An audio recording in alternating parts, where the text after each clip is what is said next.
এই লাহু দ্বারা আল্লাহ তাআলা বলেন লাহু দিয়ে আমি আল্লাহর পরিচয় পাওয়া যাব। বলে কেমনে? লাহু মাকালিদুস সামাওয়াতি ওয়াল আরদ। আল্লাহ তাআলা বলেন জমিন এবং আসমানের চাবি রে আমি আল্লাহ রাব্বুল আলামিনের হাতে রয়েছে। বলেন সুবহানাল্লাহ।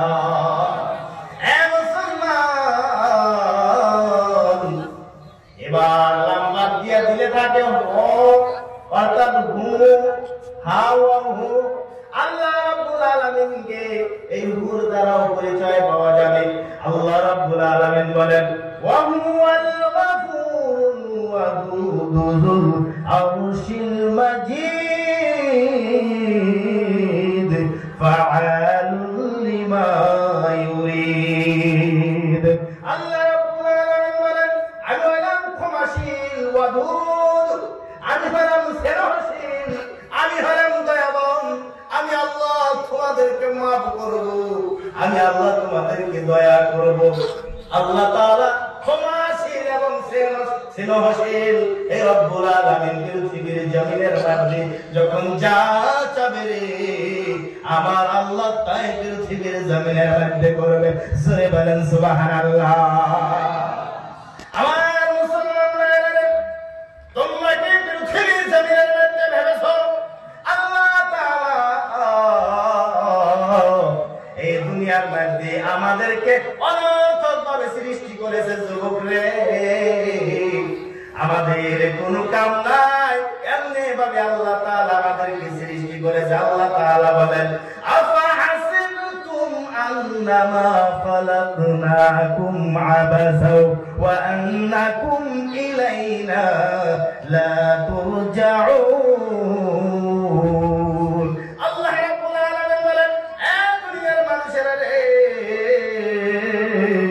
আমি কি পৃথিবীর জমিনের মধ্যে তোমাদেরকে অনর্থকভাবে দুনিয়ার মধ্যে সৃষ্টি করেছি? না না, এই পৃথিবীর জমিনের মানুষ আমি কি দুনিয়ার মধ্যে তোমাদেরকে অনর্থকভাবে সৃষ্টি করেছি? তোমাদেরকে আমি আল্লাহ রাব্বুল আলামিনের কাছে ঘুরে আসতে হবে না? চাইতে হবে না? কথা বলো, চাইতে হবে না? ইয়া মুসলমান, এ দুনিয়ার মানুষ, আল্লাহ রাব্বুল আলামিন বলেন দুনিয়ার মানুষ আমি তোমাদের কেমনে সৃষ্টি করি নাই? আমি আল্লাহ জিন এবং মানব জাতিকে রে আমি আল্লাহ সৃষ্টি করেছি। ওয়ালা খালাকুতুল জিন্না ওয়াল ইনসা ইল্লা লিয়াবুদুন। আল্লাহ রাব্বুল আলামিন বলেন জিন এবং মানব জাতিকে আমি আল্লাহ রাব্বুল আলামিন সৃষ্টি করেছি শুধুমাত্র আমার উপাসনার জন্য, আমি আল্লাহর ইবাদতের জন্য। দুনিয়ার মধ্যে আমি বান্দা বান্দীকে সৃষ্টি করেছি, জিন এবং মানব জাতিকে রে আমি আল্লাহর ইবাদত করবে, আমি আল্লাহর উপাসনা করবে। আর বান্দারে দুনিয়ার মধ্যে যদি গুনাহ করে যুবক রে রাতের অন্ধকারের মধ্যে দিনের পরে লাভের তলে বাসের তলে গোরস্থানের মধ্যে যেখানে লুকাইয়া বান্দা যদি গুনাহ করে রে আমার আল্লাহ রাব্বুল আলামিন বলেন আমি হইলাম গফুর, আমি হইলাম রহমান, আমি হলাম দয়ার ভান্ডার। বান্দা আমার কাছে চাইতে দেরি রে আমি আল্লাহ ক্ষমা করতে কোনো সময় দেরি করে না। একবার চিল্লায়া বলা যাবে না ভাই সুবহানাল্লাহ। এ মুসলমান বন্ধু আমার ভাই, আল্লাহ রাব্বুল আলামিন বলেন এ দুনিয়ার মানুষ তোমার নাম হাসান আলী, তোমার নাম হাবিব আলী, পৃথিবীর জমিনের মধ্যে রে তোমার আব্বার নাম হান্নান আলী হতে পারে, কিন্তু তোমার দাদার নাম হাশেম আলী হতে পারে রে, কিন্তু তুমি এই ঘরের মধ্যে জন্ম হবা পৃথিবীর জমিনের মধ্যে কোনো মানুষ জানে না তোমার নাম হাবিব আলী হবে। আর তুমি দুনিয়ার মধ্যে একটা ইঞ্জিনিয়ার হবা, ডাক্তার হবা, প্রফেসর হবা রে, এমন খবর কেউ জানে না, জানে না। আমার আল্লাহ বলেন হাল আতা আলাল ইনসানি হিনুম মিনাদ দাহরি লাম ইয়াকুন শাইআম মাযকুরা। এ মুসলমান, এ পৃথিবীর জমিনের মানুষেরা রে, আজকে দুনিয়ার মধ্যে বাহাদুর তোমার অস্তিত্ব ছিল না, তোমার খবর কেউ জানতো না।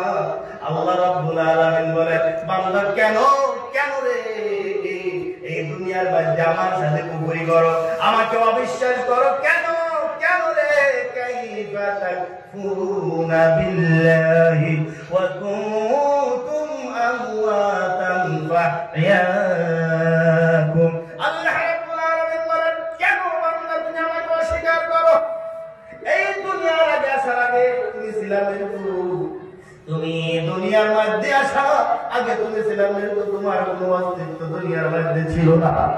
ওই মৃত্যু থেকে আল্লাহ বলেন ফাহইয়াকুম, আমি আল্লাহ তোমাকে জীবিত করেছি, আবার জীবিত থেকে তোমাকে মৃত্যু দেব, আবার মৃত্যু থেকে আমি আল্লাহ রাব্বুল আলামিন তোমাকে পুনরায় ভাবে আবার তোমাকে আমি আল্লাহ জীবিত করব।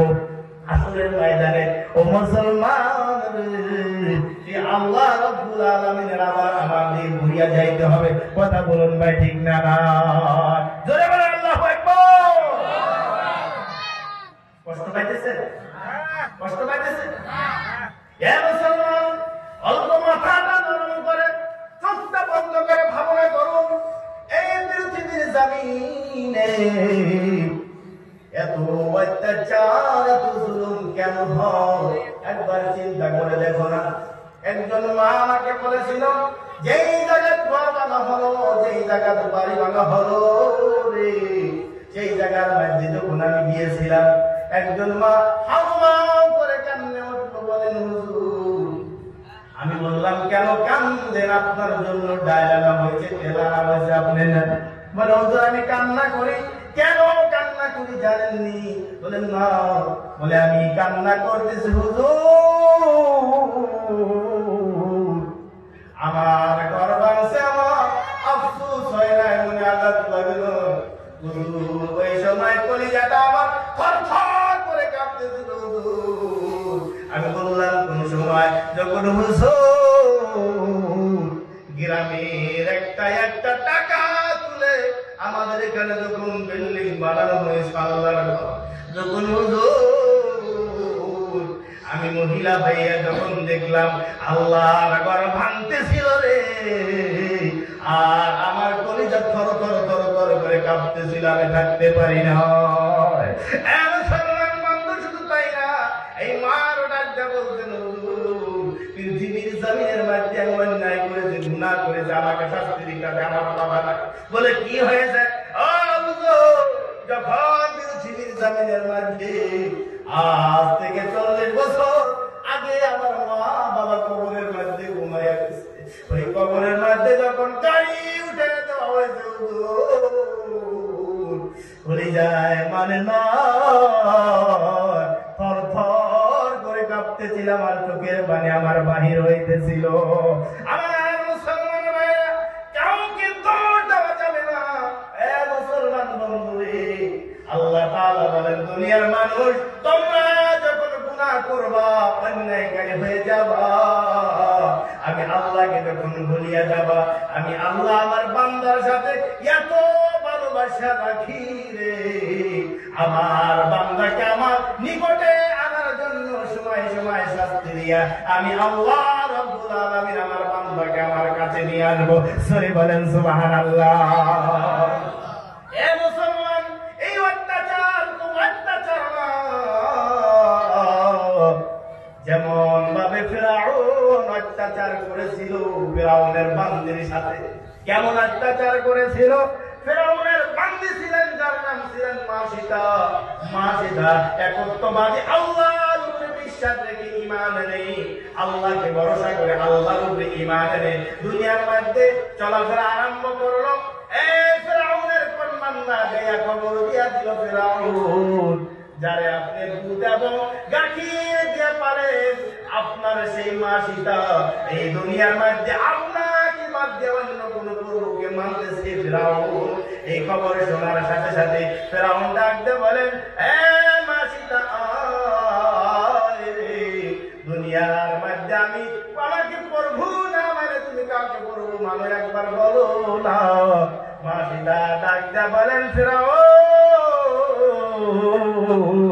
আমি যারে মানতেছি তিনি হলেন পৃথিবীর জামিনের মালিক, আসমানের মালিক, জমিনের মালিক, তিনি হলেন রব, তিনি হলেন আল্লাহ। জোরে বলেন সুবহানাল্লাহ। আমার মুসলমান বন্ধু ও আমার ভাইরা রে, যখন এই কথা বলেছে ফেরাউন ডাক দেয়া বলেন, মা সীতা রে, এখনো সময় আছে, সময় আছে রে। এখনো যদি তুমি তোমার প্রভুকে ভুলে যাইয়া না যাও, আমাকে যদি রব বলে না মানো, তাহলে কিন্তু পৃথিবীর জমিনে এমন এমন শাস্তি দেওয়া হবে রে, যেই শাস্তি তুমি জীবনেও দেখো না। ও মুসলমান বন্ধু, মা সীতাকে ডাক দেওয়া হলো, বলেন হবে না, হবে না, হবে না, আমি তোমাকে মানতে পারি না, আমি আল্লাহকে বিশ্বাস করি। বলে মা সীতা শোনো, তোমাকে লাস্টবারের মতো ওয়ার্নিং দেওয়া হলো, তুমি এখনো ছেড়ে দাও। মা সীতা বলেন, ফিরআউন রে, তুমি শাস্তি তো দূরের কথা, দুনিয়ার যত বড় বড় শাস্তি আছে, ওই শাস্তিগুলো যদি আমার উপরেও দাও, আমার উপরে খাটাইয়া দাও, তাহলে পৃথিবীর জমিনের মধ্যে আমি আল্লাহকে বলতে পারবো না।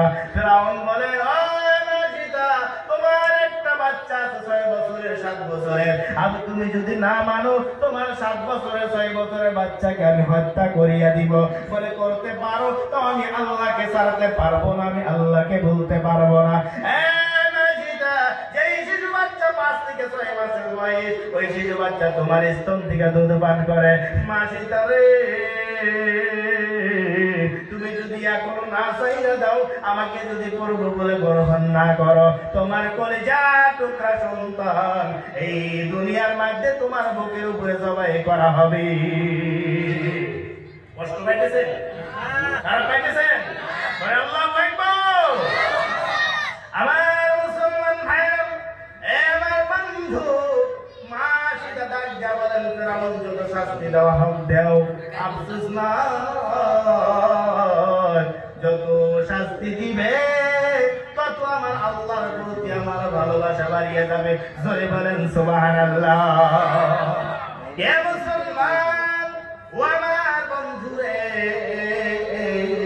কবি বলেছেন, আশিকো কা ক্যা মজা হ্যায়, মাশুকো সে पूछिए, शहदों में क्या मजा है, बुलबुल से पूछिए। मुसलमान बंधु रे, ফিরআউন ডাক দিয়া বলেন, মা সীতা রে, মানলি না, মানলি না, আমার কর্ম করা দ্বারা ফিরআউনের 7 বছরের ছেলেকে তার গলায় ছুরি বাজাইয়া, গলায় ছুরি বাজাইয়া তাকে পৃথিবীর জমিনের মধ্যে থেকে তাকে শেষ করে দেওয়া হয়।